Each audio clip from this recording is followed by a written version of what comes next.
Hello everyone, welcome to my channel. আজকে আপনাদের সাথে কথা বলবো রায়হান রাফির প্রেশার কুকার নিয়ে। প্রেশার কুকার এমন একটা মুভি যেটা আসলে বাংলাদেশে করতে হবে।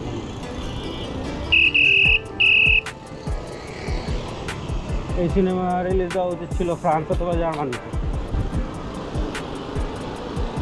এই বাংলাদেশের দর্শক এই সিনেমায় একজনও পুরোপুরি বুঝা হল থেকে বেরিয়ে পারবে না।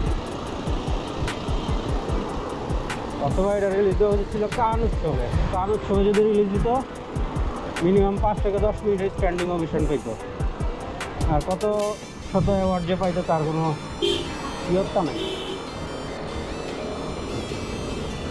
তো এতই ভালো এত রূপক সিনেমা বানাইছে যে এটা বোঝানোর জন্য রায়হান রাফিকে আমি একটা বাংলাদেশের দর্শক যদি বুঝবে না, তো রায়হান রাফিকে আমি একটা প্রস্তাব দিতে চাই।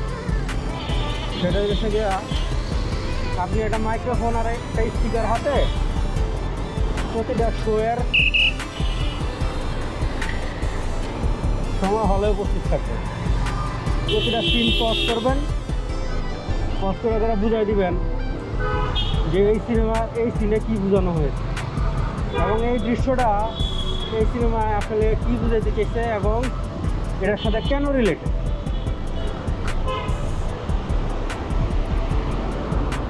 আনিলে বাংলাদেশের দর্শক এই সিনেমার মর্ম বুঝবে। তো আপনার ভালোর জন্যই আপনাকে আমি এই সাজেশনটা দিলাম। যদি আপনি কোনো সিনেমায় এরকমভাবে সিনেমাটা বুঝাই দেন তাহলে দয়া করে আমাকে জানাবেন।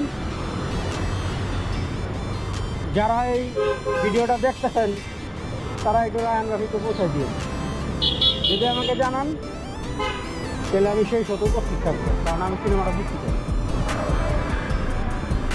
এই হলো কি আমার প্রেশার কুকার দেখা ওপিনিয়ন।